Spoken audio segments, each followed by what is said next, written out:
Joining us now is the next governor of my home state of Tennessee, Senator Marsha Blackburn, who announced yesterday that she would be running for governor next year. Senator Blackburn, appreciate having you on. I've given you this praise before, but I do think it's important. I'm not sure there's anyone in public service right now who is more responsible for the state of Tennessee being a huge destination point than you. And for those of you out there who do not know, Senator Blackburn, long before she was a senator, led the opposition to a state income tax in Tennessee. And as a result, I bet it's almost like I feel like every week I meet someone who has moved from another state, and one of the first things they say is, I did not want to pay state income tax elsewhere. So I'll let you take a bow for that to start, but I imagine that's evidence and anticipation of what you would like to continue to do when you are elected governor. Well, Clay, you're exactly right, and thanks for having me on. You know, when the people of this state joined with me and we defeated that state income tax, it forced our state to reset how they do business, to skinny up the bureaucracy, and to get their fiscal house in order without burdening the people of the state with a state income tax, which allows you to have a city income tax, which allows you to have a county income tax. And many people that are moving to Tennessee are escaping that myriad of high taxes on their earned income. Now, as we look at what President Trump has delivered for the American people, he said, I will drain the swamp. He is sending education back to the states because he's closing the U.S. Department of Education. He is sending health care back to the states and energy and regulation. And all of this responsibility that has been tangled up in Washington, D.C. with miles of red tape, he is sending back to the people and to the states and local governments.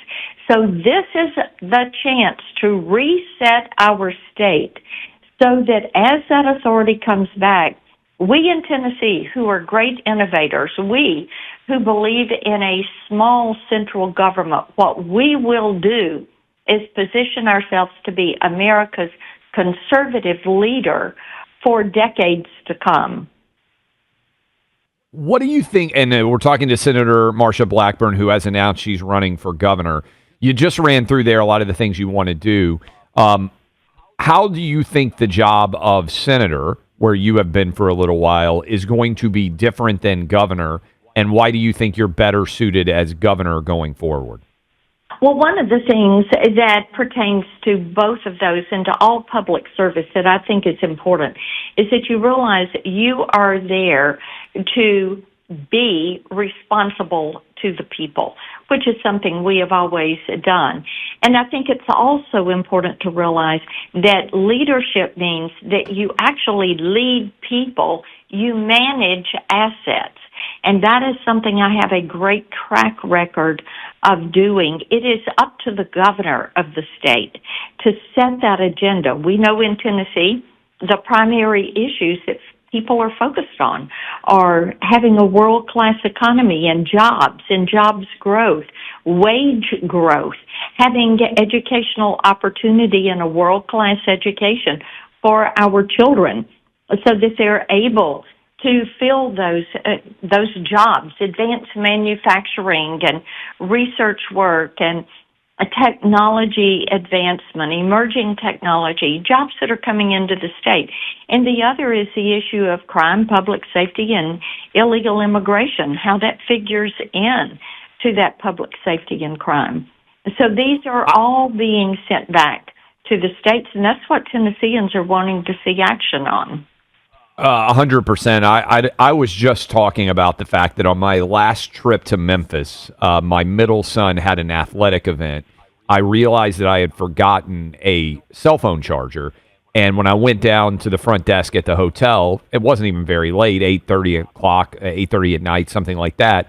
The front desk agent said, well, be really careful going out to go get a cell phone charger. Memphis has fallen apart. You've been in this state for a while. I know there's tons of people in Memphis listening to us right now, nodding along. How do we make Memphis in particular safe for good people, of whom there are tons in that city? What can be done? You hear President Trump talking about Washington, D.C.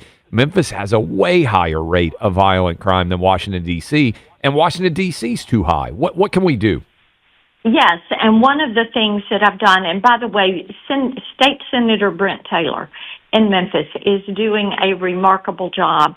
I've done a lot of work with him, and he has endorsed me in this run for governor.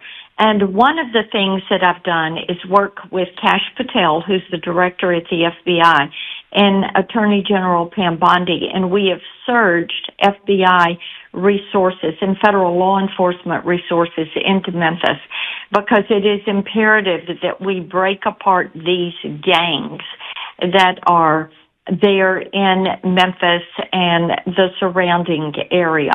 So that is one thing that we have done. Another thing, in working with the elected leaders of Memphis, realizing that the after-school hours, the time between 2 o'clock in the afternoon and 6 o'clock, that is a high propensity time for juvenile crime. So the After School Act, and this is something I'm working on, doing a roundtable with leaders in Memphis next week, the After School Act, which would put resources in the hands of organizations to make certain that they are providing programs for young people so that they have somewhere to be during those after-school hours. We also, Senator Haggerty and I, have a piece of legislation restoring law and order that would put resources in the hands of local law enforcement so that they are able to enforce enforce the law and get these criminals off the streets. We're talking to Senator Marsha Blackburn, who has announced yesterday that she is running for governor of Tennessee. You are going to remain in the Senate while this campaign continues. You referenced Senator Haggerty and all the work there. I know Buck talked to you about this. Buck is out with his family for the weekend, but I told him that I would ask you about it. There is a huge shortage of good pilots, as I'm sure you are aware, and this has been a major discussion. And there right now is a retirement age for pilots that's mandatory, my understanding, even though many of the pilots are still incredibly skilled. They're able to do the job. They're able to pass all the tests.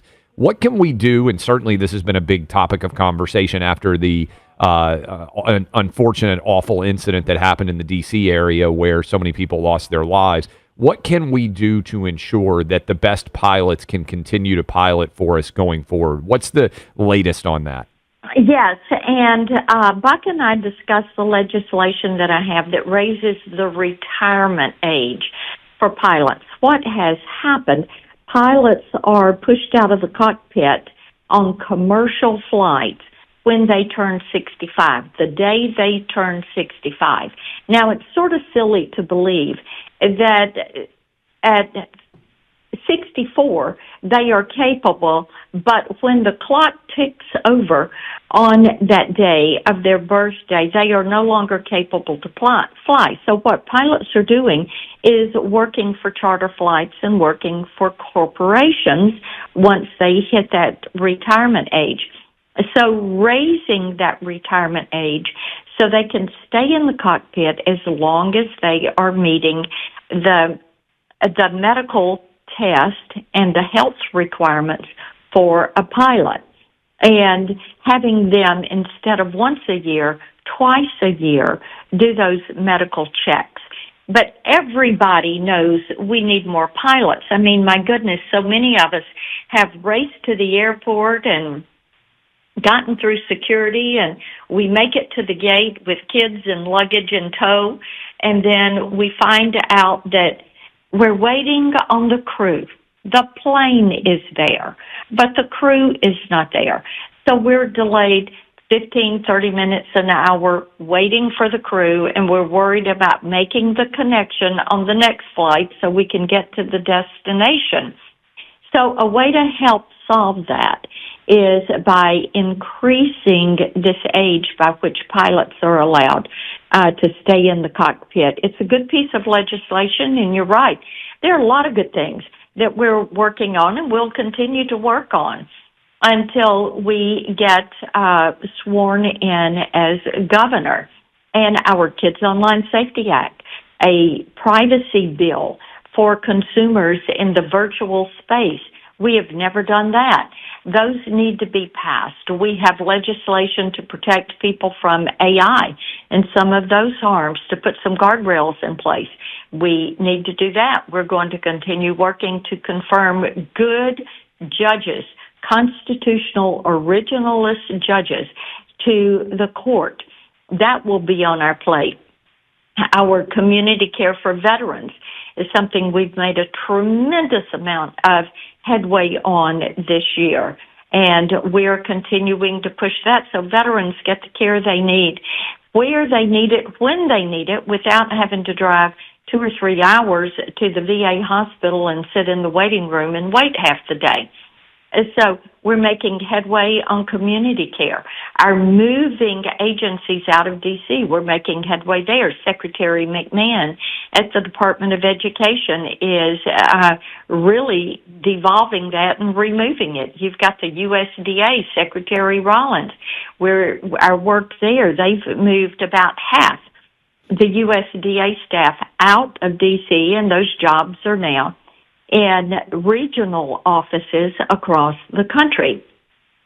So we've got a lot on our plate. We are working every single day, solving problems for Tennesseans and doing our best to make certain that America is going to be running on this America First agenda, and that we are going to make Tennessee America's conservative leader in this work that we are doing with President Trump. If people want to support your campaign, where should they go? MarshaBlackburn.com. We would love to have their support. We're working hard every day to earn the support of each and every Tennessean. Outstanding. We appreciate the time. Good luck on the campaign, and congrats on the announcement. Thanks so much. See you, Clay. Bye-bye. Thank you. That is Senator Marsha Blackburn, who I think will be the next governor of the state of Tennessee. We'll take some of your calls, some of your talkbacks coming forward. Reminder, we're headed to North Carolina for the big Senate race there with Michael Whatley in the next hour, and then down to South Carolina with Senator Tim Scott in the next couple of hours ahead. In the meantime, Allie Dwyer and her 3 sons lost their hero, Stephen. Serving our country in the United States Army was Stephen's calling, and flying helicopters was his passion. He died in a Black Hawk helicopter crash over the Mediterranean Sea. He was awarded the Bronze Star Medal, the Meritorious Service Medal, and the Air Medal with Combat Device, among many others, for his service. Allie says Stephen will always be the love of her life and her boys' real-life superhero they're proud to call Daddy. Thanks to friends like you, Tunnel to Towers helped this family with a mortgage-free home, giving them security and hope in the darkest of hours. Tunnel to Towers provides mortgage-free homes for families of our country's fallen heroes and builds specially adapted smart homes for severely injured heroes. The foundation's also committed to eradicating homelessness among our veterans and helping our nation keep its vow to never forget 9/11. Help more families like the Dwyers. Join us in donating $11 a month to Tunnel to Towers at T2T.org. That's T, the number 2, T.org.